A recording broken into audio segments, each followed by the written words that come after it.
வந்து மனசு கஷ்டப்பட்டு அங்கேருந்து போகிறாங்க. அதை பார்த்து சக்தி வந்து ரொம்ப மனசு கஷ்டப்படுறாரு. உடனே எல்லாருமே திட்டுறாரு. ச்சே உங்களுக்குலாம் மனசாட்சியே இல்லையே, இப்படி பண்ணுறீங்களே, அந்த பொண்ணை போட்டு இப்படி டீஸ் பண்ணுறீங்களே அப்படின்னு சொல்லிட்டு செமையா டென்ஷன் ஆகி கத்திட்டு பொன்னியை பார்க்க ஓடுறாரு. பொன்னி வந்து அழுதுபடி அப்படியே இருக்காங்க.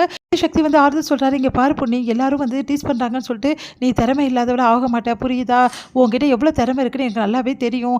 அதனால் வந்து நீ வந்து இதுக்கெல்லாம் வந்து மனசு கஷ்டப்படாத.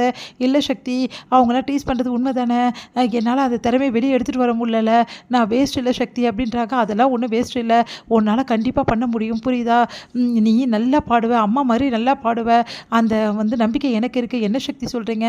ஆமாம், நீ வந்து உங்கள் அம்மா கிட்டே பேசுனதை நான் கேட்டேன், உங்ககிட்ட நிறைய திறமை இருக்குன்னு நான் புரிஞ்சுக்கிட்டேன். தயவுசெய்து நான் சொல்கிறத கேளு. இங்கே பாரு, எல்லாரும் பார்த்து பயப்படாத, தைரியமாக பாட ஆரம்பி, கண்டிப்பாக உன்னால் முடியும். என்னால் முடியாத சக்தி, எல்லாரையும் பார்க்க எனக்கு ஒரு மாதிரி கை காலம் நடுங்குது, எனக்கு ஒன்றுமே வேலையே ஆகலை, எனக்கு ஏன் இப்படி ஆகுதுன்னு தெரியல அப்படின்னு கையை பிடிக்கிறாரு. இப்போ உனக்கு கை நடுங்குதா அப்படின்னு சொல்லிட்டு கேட்டோன்னே, இல்லை சக்தி, நீங்கள் கையை பிடிச்சிருக்கீங்களே பார்த்தியா, நான் கையை பிடிச்சிருக்கேன், அதனால் உனக்கு கை நடுங்கலை, அந்த மாதிரி தான், யாராவது உன் கூட இருக்கிற மாதிரி வந்து ஃபீலிங் இருந்தால் கண்டிப்பாக கை வந்து நடுங்காது, உனக்கு வந்து தைரியமாக இருக்கும், புரியுதா? சக்தி, நிஜமாவா சொல்கிறீங்க? ஆமாம், கண்டிப்பாக உன்னால் பாட முடியும், நான் சொல்கிறத கேளு. நீ வந்து ஒரு பாட்டை வந்து நீ நல்லபடி வந்து எல்லார் முன்னாடி வந்து பாடிட்டேன்னா அப்புறம் அவங்க உன்னை கிண்டலே பண்ணவே முடியாது, சான்ஸே கிடையாது, உன்னோட திறமை வெளியே வந்துச்சுன்னா போதும் அப்படின்னு சொல்கிறாரு. எப்படி சக்தி என்னால் முடியும்? எல்லாரும் பார்த்தா தான் என்னால் வந்து கண்ட்ரோல் பண்ண முடியலையே, நான் ஒரு மாதிரி ஆயிடுறேனே. அப்போ பார்க்காத. என்ன சக்தி சொல்கிறீங்க? ஆமாம், யாரையும் பார்க்காம தானே வந்து கோயிலில் பாடினேன், கண்ணை முடின்னு பாடினேன். ஆமாம், அதே மாதிரி கண்ணை முடின்னு பாடு, அப்புறம் உன்னை யார் என்ன பண்ணுறாங்க நான் பார்க்குறேன். சக்தி, என்னால் முடியுமா? கண்டிப்பாக முடியும் அப்படி சொல்லிட்டு அப்படியே கையை பிடிச்சி ஆறுதல் சொல்கிறாரு. ஓகேவா, இனிமேட்டு அழமாட்டல, இனிமேட்டு எல்லாம் முன்னாடி வந்து டென்ஷன் ஆக மாட்டல, பயப்பட மாட்டலன்னு, நான் எதுவும் பயப்பட மாட்டேன் சக்தி, நீங்கள் இருக்கீங்களே எனக்கு அப்படி சொல்லி சந்தோஷப்படுறாங்க. எல்லாருமே வந்து காலையில் வந்து உட்காராங்க. அப்போ திடீர்னு வந்து ஒரு பாட்டு கேட்குது. யார் பாடுறா அப்படின்னு சொல்லிட்டு பார்க்குறாங்க. ஓடி போய் பார்த்தா நம்ம பொன்னி வந்து அவ்வளோ அழகாக வந்து கண்ணை முடிக்கினேன் அப்படியே வந்து சாமி படத்தாண்ட வந்து நின்று பாடிட்டுருக்காங்க. அதை பார்க்கும்போது எல்லாருமே அதிர்ச்சியாக அப்படியே பார்த்துக்கிட்டே இருக்காங்க. பொன்னி அவ்வளோ அழகாக தத்ரூபமாக கண்ணை முடிக்கணும், சூப்பராக பாடுறாங்க.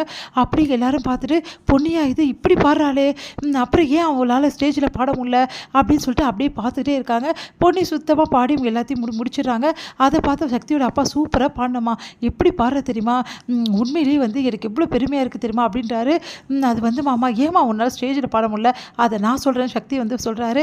அவளுக்கு ஸ்டேஜ் ஃபியர் இருக்குது, அது கூட தெரியாமல் எல்லாரும் அவளை போட்டு டீஸ் பண்ணுறீங்களே, அவளுக்கு நிறைய திறமை இருக்குது, ஆனால் ஸ்டேஜ் ஃபியர் இருக்கவங்களால கண்டிப்பாக வந்து பாடவே முடியாது, ஏன்னா எல்லாரையும் பார்த்தா அவங்க பயந்துருவாங்க, அந்த ஒரு பிரச்சனை தான் அவகிட்ட இருக்குது, அந்த பிரச்சனை போயிடுச்சுன்னா அதையும் வந்து சூப்பராக வந்து ஸ்டேஜ்லேயே நின்று பாட ஆரம்பிப்பா.